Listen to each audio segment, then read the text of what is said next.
취재진의 동향을 파악했습니다. 교육과학기술부 국감은 공교육감 청문회 공방으로 결국 정회만 거듭하다 끝났습니다. 사교육비와 국제중, 교과서 문제 같은 교육 현안들은 당연히 논의조차 되지 못했습니다. MBC 뉴스 이상현입니다. 문방위 국정감사에서 청와대 여당 국정원 간부들이 만난 건으로 어제와 오늘 시끄러웠습니다. 이미 알려진 8월 17일 회동이 KBS 후임 사장 관련이었다면 이번에 문제가 된 11일 아침 회동은 정현주 전 사장을 해임한 날과 겹쳐서 주목받았습니다. 박민주 기자입니다.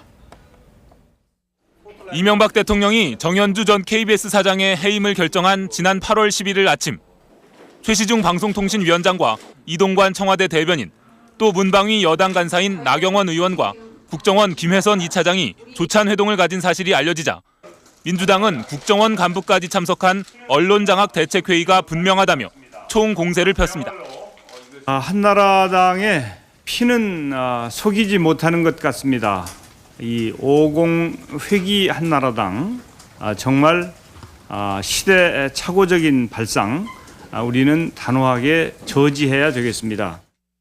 국정감사장에서도 하루 종일 이 문제를 놓고 입씨름이 계속됐습니다.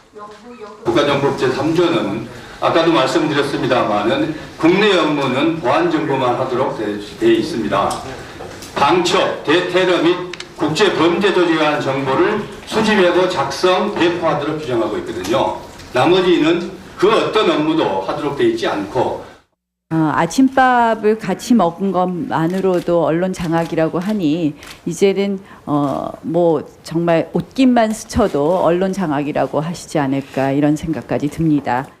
결국 막말이 오가면서 국감이 중단되는 파행으로 이어졌습니다. 한나라당은 정부 여당 인사를 비하한 민주당 의원의 발언을 문제 삼았습니다. 장관, 차관, 그리고 지금 줄줄이 기대하고 있는 공공기관 낙하산 대기자들, 지금 그들은 이명박의 휘하들입니다. 졸개들입니다. 여야의 충돌을 지켜보며 대기하던 유인촌 장관도 몰려든 취재진에게 거친 말을 서슴지 않았습니다. 사진 찍지 마. 찍지 마. 문방위는 마지막 날까지 고성이 오가는 험악한 분위기 속에 국정감사를 마감했습니다. MBC 뉴스 박민주입니다. 국회 국정감사가 오늘로 사실상 끝났습니다. 이번에도 핵심 증인을 부른다, 못 부른다는 여야 간 씨름이 되풀이되면서 소득은 별로 없었습니다. 이현주 기자가 이 문제를 정리해 보겠습니다.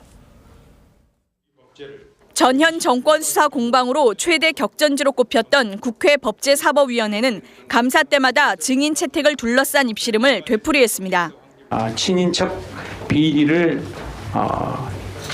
덮어주기 위한 것이 아닌가, 이런 의심을 저희들은 하지 않을 수가 없습니다.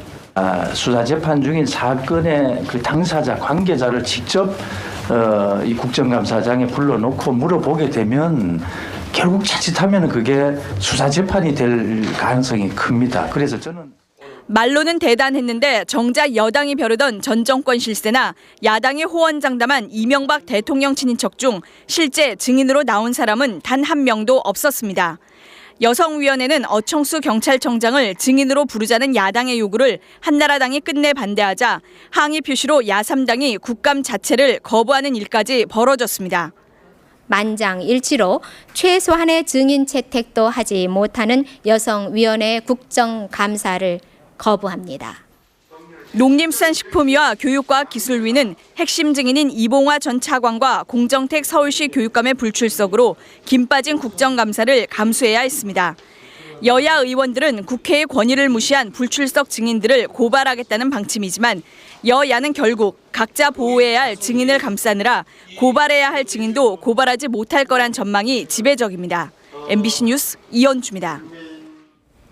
미국과 유럽에 해고의 찬바람이 불고 있습니다. 이 찬바람은 전 업종으로 퍼져가고 있습니다. 워싱턴에서 윤영철 특파원입니다. 지금 미국에는 혹독한 감원 후폭풍이 몰아치고 있습니다. 금융업계와 자동차업계에서 시작된 대량 해고는 이미 전 업종으로 확산됐습니다. 제약업계에서 9천여 명, 금융업계 7천여 명, 식품과 자동차 전자업계에서 각각 5천여 명, 이달 들어서만 6만여 명이 일자리를 잃었습니다. No. They just said December 23rd is going to be the last day, so right before Christmas.